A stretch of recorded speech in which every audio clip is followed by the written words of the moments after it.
Assalamualaikum warahmatullahi wabarakatuh. Bagaimana kabarnya anak-anak? Semoga sehat ya. Selalu diberi kemudahan serta ikhlas dalam menjalankan ibadah puasa Ramadan tahun ini. Dan juga kalian tetap harus mematuhi anjuran dari pemerintah, yaitu tetap di rumah saja karena seiring pandemi yang terjadi di negara kita semakin tinggi. Baiklah, saya di sini akan menjelaskan materi mengenai AMDAL. Berbicara tentang AMDAL, kita harus tahu apa latar belakang munculnya AMDAL. Oke, saya harap kalian bisa menyimak, dan kalaupun belum paham silahkan kalian baca-baca di literasi, baik itu di buku ataupun di internet ya. Oke, lanjut. Salah satunya yaitu tentang sumber daya alam ya, yang mana kita tahu kita tidak boleh sembarangan menggunakan atau memanfaatkan sumber daya alam yang terlalu berlebihan, karena bisa saja suatu saat sumber daya alam tersebut bisa habis, dan kalau sudah habis kemudian kita bisa apa, ya kan? Terkhusus untuk sumber daya alam yang tidak bisa diperbaharui, dan itu bisa mengakibatkan terganggunya kestabilan lingkungan dan kestabilan hidup manusia. Oleh karena itu perlu adanya kebijakan dari pemerintah supaya bisa mengatasi dan benar-benar menjaga sumber daya alam yang dimiliki ini. Jangan sampai karena ada ambisi seseorang ataupun ambisi beberapa golongan ya, kemudian sumber daya alam yang harusnya diperuntukkan untuk semua orang itu akan menjadi habis karena dikelola oleh seseorang atau beberapa golongan. Maka dari itu saya akan menjelaskan secara singkat analisis mengenai dampak lingkungan atau yang disebut AMDAL, yang menjadi salah satu pegangan buat pemerintah supaya semua orang yang melakukan usaha di bidang-bidang atau di sektor-sektor yang mengelola sumber daya alam ini bisa mengelolanya dengan baik karena sudah diatur dalam AMDAL itu sendiri. Mungkin kalian masih pada bingung apa sih yang dibahas di AMDAL ini dan apa yang dipelajari di AMDAL ini. Oke, adapun tujuan dari pembelajaran ini, yang pertama mendeskripsikan analisis mengenai dampak lingkungan, kemudian mendeskripsikan analisis mengenai rasio lingkungan atau AMRAL, yang tadi analisis mengenai dampak lingkungan AMDAL, kemudian yang sini analisis mengenai resiko lingkungan AMRAL. Kemudian apa yang jadi pembeda dari kedua hal tersebut? Oke, yang pertama kita akan bahas tentang pengertian dari AMDAL ya. Oke, pengertian AMDAL. AMDAL atau singkatan dari analisis mengenai dampak lingkungan merupakan suatu kajian mengenai dampak besar dan penting suatu usaha atau kegiatan yang direncanakan pada lingkungan hidup yang diperlukan bagi proses pengambilan keputusan tentang penyelenggaraan suatu usaha dan atau kegiatan. Ini definisi AMDAL dari Peraturan Pemerintah Nomor 27 Tahun 1999. Jadi sudah diatur oleh pemerintah ya. Jadi di sini AMDAL menjelaskan tentang dampak-dampak kegiatan atau usaha yang direncanakan pada lingkungan hidup. Maka dari itu AMDAL dibuat supaya semua orang menjadi tahu apa sih dampak dari mengelola suatu lingkungan ini. Kemudian bila dikelola yang berlebihan, seberapa besar sih dampak buruk bagi lingkungan dan terutama manusia itu sendiri. Jadi kira-kira seperti itu ya penjelasan tentang AMDAL. Kemudian kita masuk yaitu tujuan AMDAL. Nah, tujuan dari AMDAL itu adalah untuk menjamin suatu usaha dan kegiatan pembangunan atau proyek agar dapat berjalan secara sinambung atau seimbang ya, tanpa merusak lingkungan hidup. Karena kita tahu bahwa AMDAL ini benar-benar berwawasan lingkungan, jadi tidak boleh dieksploitasi berlebihan. Makanya AMDAL ini bertujuan supaya kualitas lingkungan hidup itu meningkat dan mengurangi pencemaran.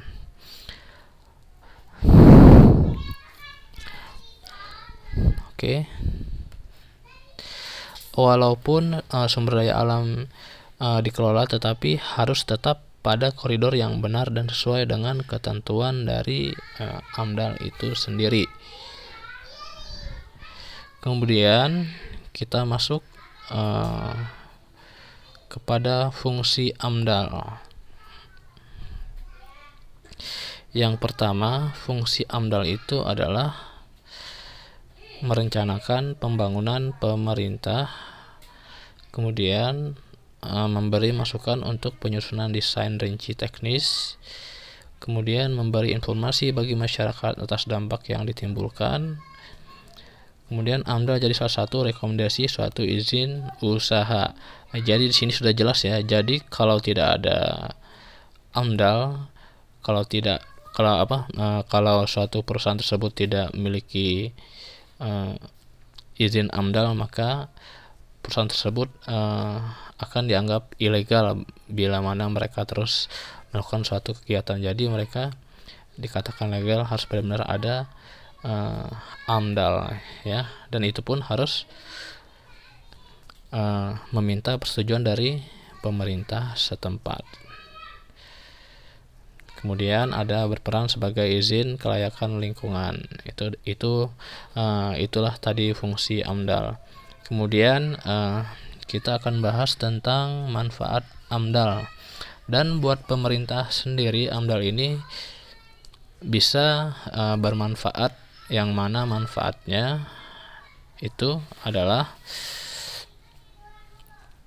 yang pertama, mencegah dari pencemaran dan kerusakan lingkungan. Kemudian yang kedua, menghindarkan konflik dengan masyarakat. Kemudian menjaga agar pembangunan sesuai terhadap prinsip pembangunan berkelanjutan. Poin yang pertama, mencegah dari pencemaran dan kerusakan lingkungan.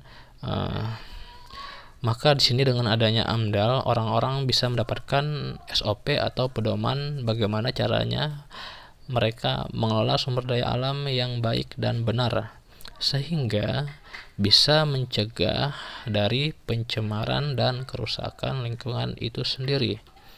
Kemudian poin yang kedua, menghindarkan konflik dengan masyarakat. Karena kan kadang-kadang masyarakat itu keberatan juga daerah mereka atau daerah di sekitar pemukiman mereka dijadikan tambang atau ladang pengerukan sumber daya alam, karena yang rugi ya manusianya itu sendiri. Maka dari situ di sini AMDAL berperan untuk menjembatani antara pemerintah dan masyarakat agar tidak terjadinya konflik, karena suatu perusahaan tersebut sudah mendapat izin dari pemerintah. Kemudian menjaga agar pembangunan sesuai terhadap prinsip pembangunan berkelanjutan. Jadi itu manfaat AMDAL bagi pemerintah. Kemudian manfaat AMDAL bagi masyarakat, ada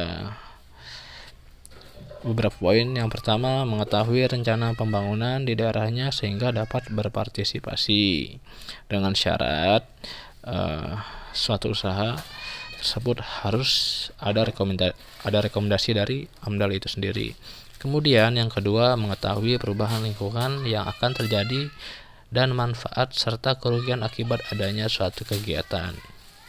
Yang ketiga, mengetahui hak dan kewajiban dengan suatu usaha atau kegiatan yang akan berlangsung. Kemudian dapat berperan menjadi dan mengelola kualitas lingkungan. Adapun itu tadi merupakan manfaat bagi masyarakat. Kemudian apa manfaat bagi pelaku usaha itu sendiri? Ada beberapa poin juga. Yang pertama yaitu mengetahui masalah lingkungan yang akan dihadapi pada masa yang akan datang. Kemudian yang kedua, bahan untuk analisis pengelolaan dan sasaran proyek.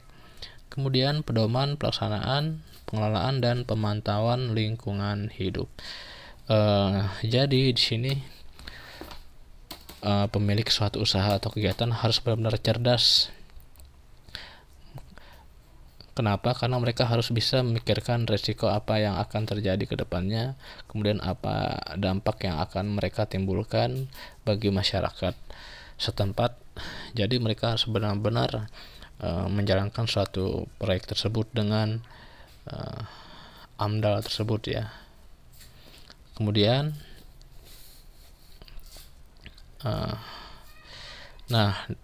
di samping merupakan gambar dari kegiatan AMDAL ya, yang mana ini merupakan salah satu contoh kegiatan usaha eksploitasi yang mana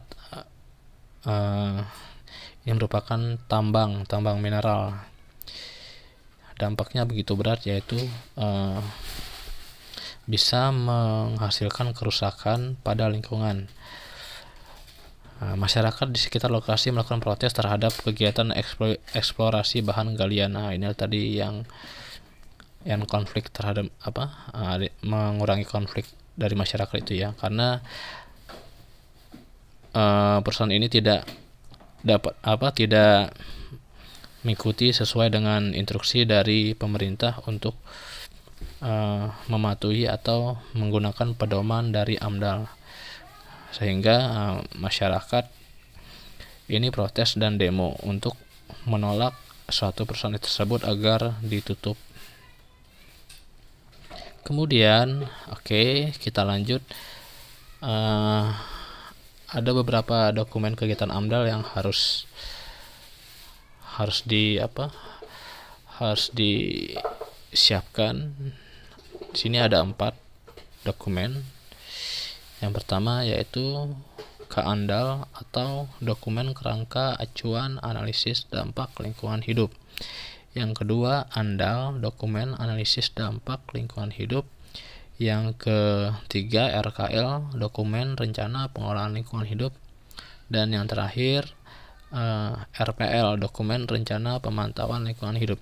Jadi suatu badan atau suatu unit usaha agar bisa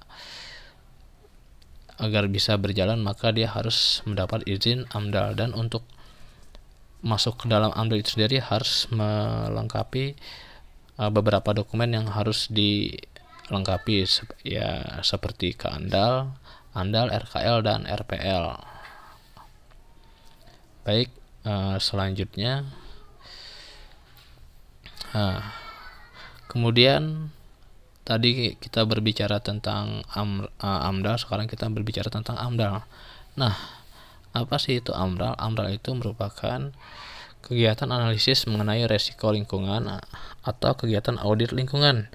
Kegiatan ini dilaksanakan manakala proyek atau usaha telah berjalan namun belum melaksanakan kegiatan AMDAL. Jadi suatu perusahaan atau suatu perusahaan tambang ya, mereka sudah berjalan nih, tetapi mereka masih belum mengikuti sesuai dengan prosedur AMDAL. Maka dari itu pihak audit atau AMDAL inilah yang akan mengecek suatu perusahaan tersebut agar perusahaan tersebut bisa mengikuti sesuai dengan pedoman dari AMDAL itu sendiri. Kemudian